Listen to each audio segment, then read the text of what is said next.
तुम्हारे पास हिम्मत है, तुम्हारे पास गट्स है, तो फिर रियल मैड्रिड मैनचेस्टर यूनाइटेड दोनों को एक साथ सपोर्ट करके दिखाओ। तुम्हारे अगर जी में गुदा है ना तो सपोर्ट करके दिखाओ भाई साहब। कल का रात काल रात्रि मनाओ बे भाई साहब। कल रियल मैड्रिड के साथ जो हुआ, उसके बाद मैनचेस्टर यूनाइटेड से जो न्यूज आई, उसके बाद हमारी सबकी आत्मा की आधी रूह तपस्या सब खत्म हो गई भाई साहब। कल मेरा दिमाग बोखला गया है भाई साहब। रियल मैड्रिड के साथ कल जो हुआ है भाई साहब, उसको बोलते हैं भरे बाजार में नंगा कार के बीच चौराहे में गांड में बंबू देना भाई साहब। कल हमारे पिछवाड़े बंबू दे दी गई भाई साहब। ये जो रेफरिंग था ना भाई साहब, इससे गंदा भतेरा बेहुदगा भरा रेफरिंग मैंने आज तक जिंदगी में नहीं देखा भाई साहब। इससे भी गंदा रेफरिंग प्रीमियर लीग पिछले साल मैंने देख रखा है, पर इससे भतेरा रेफरिंग मैंने नहीं देखा है। इतना बायस्ड, इतना चुदक्कर रेफरिंग मैंने आज तक नहीं देखा भाई साहब। एक टीम होती है, उस टीम के साथ होता है बायसनेस, मानता हूं, पर तुम्हें रेफरी हो ठीक है, उसके साथ में तुम दोनों टीम को लगभग इक्वली तोलते रहते हो। पर एक ऐसा रेफरिंग होता है ला लीगा में जहां पे कि एक टीम को ये इतना नफरत करते हैं कि भाई साहब उसको जीतने ही नहीं देंगे भाई साहब। बेलिंगम ने ऐसा कल क्या बोल दिया पता नहीं चल पा रहा। आज तक ये न्यूज अभी तक ब्रोकआउट नहीं हुआ है कि बेलिंगम ने क्या बोला। पर कार्लो ने ये बोला है कि उसने बोला फक ऑफ, उसने खुद को बोला है। फक यू में डिफरेंस है, एफओ में फक यू उसने नहीं बोला था, उसने बोला फक ऑफ टू, उसने खुद को बोला था कि फक ऑफ में मैंने ये जो टैकल किया ये बहुत भतेरा टैकल था। उसने बस इतना बोला कि अगर उसको उस फाउल में कार्ड नहीं मिला, उसको उस पे अगर फाउल नहीं दिया गया तो हमें फाउल क्यों मिला भाई साहब। इतने बोलने पे अगर तुम रेड कार्ड दे रहे हो ना, तुम लोग पूरा बायस्ड हो भाई साहब। इससे ज्यादा बायसनेस मैंने आज तक नहीं देखी। ये गेम पूरा बेलिंगम के उस रेड कार्ड पे ही डिपेंड था। और बेलिंगम भाई साहब क्या जरूरत थी, कौन से गांड के कीड़े ने आके तेरे को काटा था जो तूने ये बात किया कि भाई साहब फका, ये फक वार्ड को क्यों तूने लेके आया, क्या जरूरत था तेरे को भाई साहब। हमें 3 पॉइंट निकाल के उस फील्ड से बाहर निकाल। अगर तुम देख रहे हो कि फ्रैंक गार्सिया भी ना खतरनाक टैकल, एम्बाप्पे पे ऊपर इतना खतरनाक टैकल, विनीसियस जूनियर को उड़ाते हुए फेंका गया। हैंडबॉल पे अगर सामने वाले के रेफरी कुछ नहीं बोल पा रहा, तुम्हें पता चल जाना चाहिए था कि ये रेफरी एंटी रियल मैड्रिड है भाई साहब। ये किसी भी कीमत पे तुम्हें सपोर्ट नहीं करेगा। तब भी तुमने फक वर्ड के समझ लिया भाई साहब। तुम कोई दूध के धुले हुए नहीं हो, तुम चिरंड हो भाई साहब। यूरोज में भी इसने यही बकचोदी भतेरापंथी किया था, जिसके वजह से इसको वहां पर भी लपेटा गया था भाई साहब। ये बंदा जिस रेट में दिमाग खोलता है ना भाई, क्या जरूरत था भाई साहब। तेरे जाने के बाद हम लोग सामने वाले के बॉक्स पे पेनिट्रेट भी नहीं कर पाए थे। तो भाई साहब पहला एक ऐसा वक्त था जहां पे विनीसियस जूनियर क्लासेस रिलीज करता था, उधर से वाल्वर्दे, ब्राहिम या फिर तुम्हारे एम्बाप्पे या बेलिंगम सेंट्रली बॉक्स को पेनिट्रेट करते थे। जब तुम्हें रेड कार्ड मिला तो ब्राहिम आगे नहीं चढ़ा, वाल्वर्दे भी आगे नहीं चढ़ रहा था भाई साहब। बस एम्बाप्पे अंदर घुस रहा था। अगर तुम सामने वाले बॉक्स पे नंबर ही इंक्रीज नहीं कर पाओगे तो फिर तुम गोल कहां से मारोगे। इतने सारे चांसेस एम्बाप्पे ने जो मिस किए भाई साहब, उसको कोड़ियों से मारो बे, कोड़ों पे ऐसे लाट मारो साले को भाई साहब। जिस रे कल का मैच हमें 1-0 2-1 से जीत जाना चाहिए था भाई साहब। पेनाल्टी कल बहुत सही था। मैं बोला, मैं मैड्रिड फैन हूं तब भी बोल रहा हूं भाई साहब। ये तो भाई साहब काम होगा कि क्या जरूरत था वो टैकल करने का, और वो इतना भतेरा पंथी में वो टैकल किया गया है। कोर्तुआ ने एक भी गोल बॉल को अंदर जाने नहीं दिया था, वो सिर्फ उसको भी कर लेता, वो उसके सामने ही था।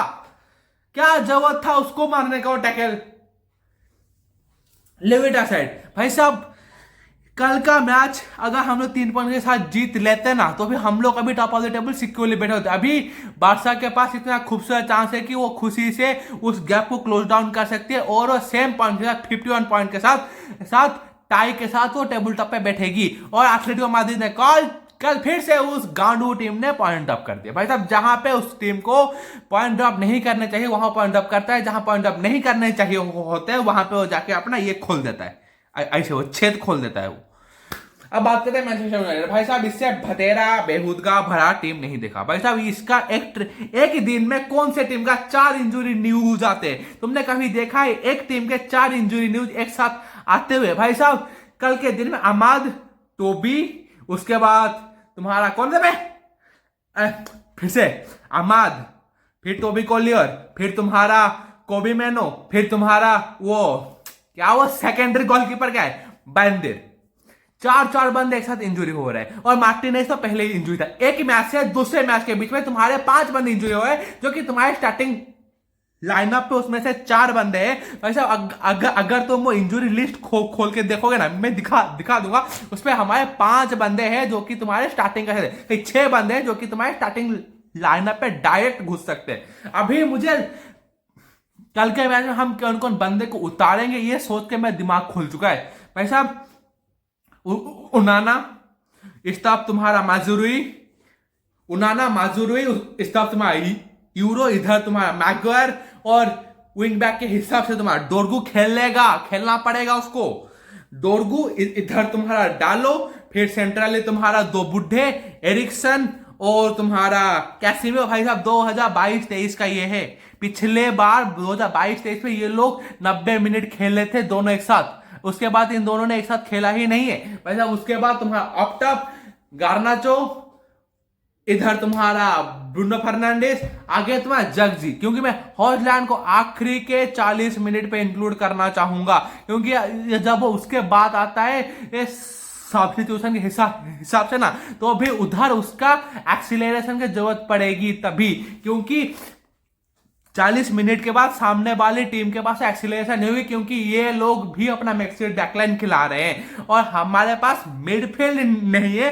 पर हमारे पास ट्रांजिशन में हम लोग सामने वाली टीम को पीट सकते हैं, पर सामने वाली टीम के पास डिफेंस ही नहीं है।